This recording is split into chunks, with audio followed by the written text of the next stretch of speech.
വീട്ടിലേക്ക് എത്തിയപ്പോഴാണ് ഒരു കടുത്ത തലവേദന ഉണ്ടായത്. അത് അല്പം ഗൗരവമായിരുന്നു. തലച്ചോറിൽ ബ്ലീഡിംഗ് ആയിരുന്നു. ഞാൻ ഇന്നലെ വായിച്ച ഒരു ചെറിയ കുറിപ്പ് അത് നിങ്ങൾക്ക് മുന്നിൽ പങ്കുവെക്കുകയാണ്.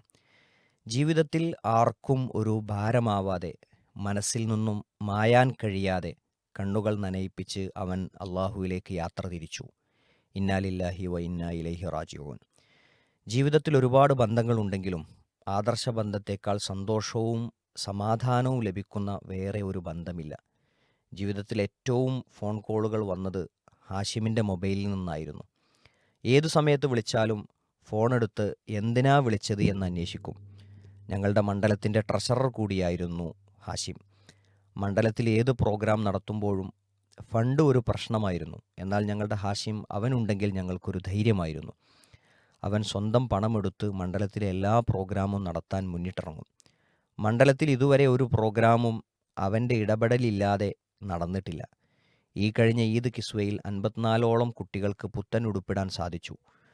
ഒരുപക്ഷേ ആ പുത്തൻ ഉടുപ്പിട്ട് ഈദ്ഗാഹിലേക്ക് എത്തിയവർക്ക് ഞങ്ങളുടെ ഹാഷിമിനെ അറിയില്ലായിരിക്കാം. ആ വസ്ത്രത്തിനു പിന്നിൽ അവൻ്റെ ഒരു വലിയ പ്രവർത്തനമുണ്ട്. ഇനി അവനില്ല എന്നറിയുമ്പോൾ ജീവിതത്തിൽ നിന്ന് എന്തൊക്കെയോ പറിച്ചു മാറ്റിയതുപോലെ. ഈ കഴിഞ്ഞ സ്കൂൾ കിറ്റ് 25ഓളം പേർക്ക് നൽകണമെന്ന് അവൻ സ്വന്തം പ്ലാൻ കണ്ട് അവതരിപ്പിച്ചു.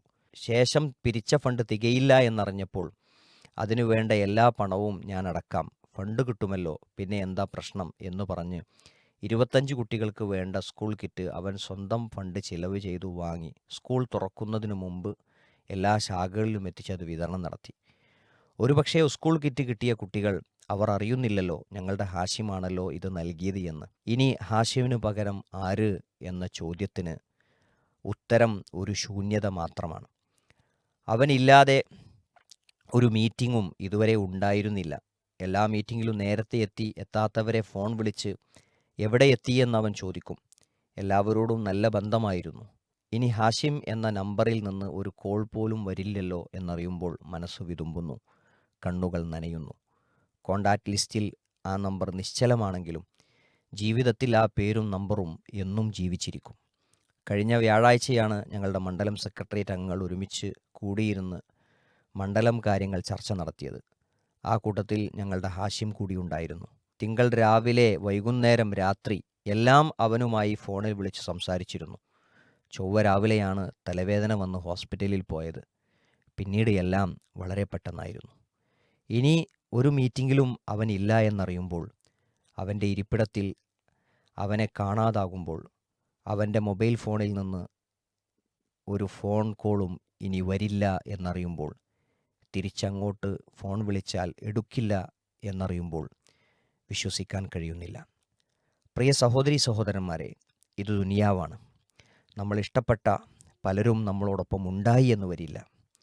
അതുകൊണ്ട് നമ്മുടെ ജീവിതത്തിൽ ആദർശബന്ധം നിലനിർത്താനും ഏത് സാഹചര്യത്തിലും ആ ബന്ധം നിലനിർത്തി മുന്നോട്ട് പോകാനും നമുക്ക് സാധിക്കണം. ഹാഷിമിന് രോഗം വന്ന് എന്നറിഞ്ഞപ്പോൾ ലോകത്തിലെ വിവിധ ആളുകൾ പ്രാർത്ഥിച്ചു. അവൻ മരണപ്പെട്ടു എന്നറിഞ്ഞപ്പോൾ പല ആളുകളും അവൻ്റെ മയ്യത്ത് നിസ്കരിക്കാൻ യാത്ര തിരിച്ചു. ഒരുപക്ഷേ ഒരിക്കൽ പോലും അവർ ഹാഷിമിനെ കണ്ടിട്ടില്ലായിരിക്കും. എന്നാൽ പ്രാർത്ഥനയ്ക്ക് കാരണം ആദർശബന്ധമാണ്. നമ്മൾ ഈ ആദർശബന്ധം നിലനിർത്തി കൊണ്ടുപോകണം.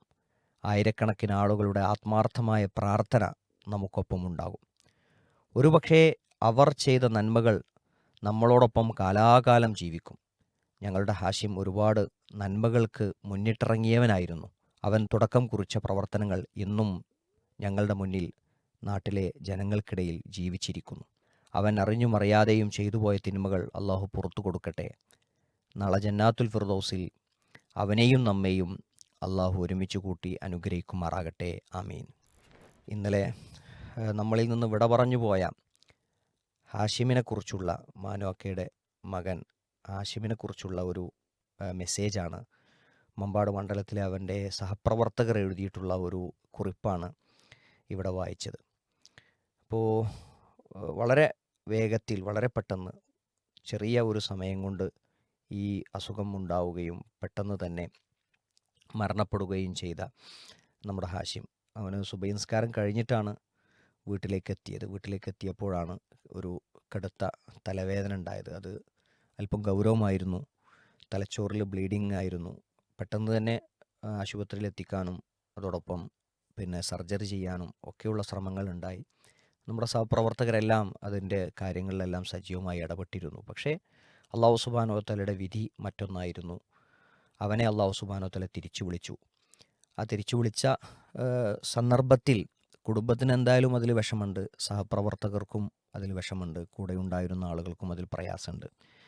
എങ്കിലും അവർക്ക് സമാധാനിക്കാവുന്ന ഒരു പോയിൻ്റ് അവിടെ ബാക്കിയുണ്ട്.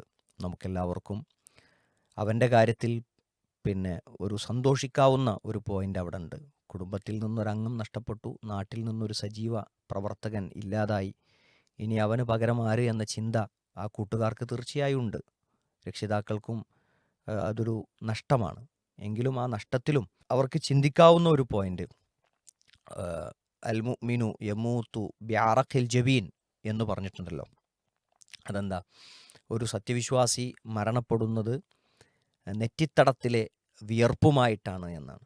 അപ്പോൾ സജീവമായി പ്രവർത്തിച്ചു കൊണ്ടിരിക്കെ, ദഅവ ആവശ്യങ്ങൾക്ക് വേണ്ടി തൊട്ട് തലേ ദിവസം പോലും ഫോൺ വിളികളും സംസാരങ്ങളുമായി കഴിഞ്ഞ ഈ ഒരു ജൂണിൽ സ്കൂൾ തുറക്കുന്നതിൻ്റെ മുമ്പ് സ്കൂൾ കിറ്റുമായി ബന്ധപ്പെട്ട പ്രവർത്തനങ്ങൾ, അതിൻ്റെ തൊട്ട് മുമ്പ് ഈദ് കിസ്വയുമായി ബന്ധപ്പെട്ട പ്രവർത്തനങ്ങൾ, അങ്ങനെ സാമൂഹ്യക്ഷേമ രംഗങ്ങളിൽ ട്രഷറർ കൂടിയാണ്. അപ്പോൾ അത്തരം കാര്യങ്ങളിൽ, സാമ്പത്തിക കാര്യങ്ങളിൽ കൂടുതൽ ഉത്തരവാദിത്തോടു കൂടി ഇടപെട്ടൊരു വ്യക്തിയാണ്.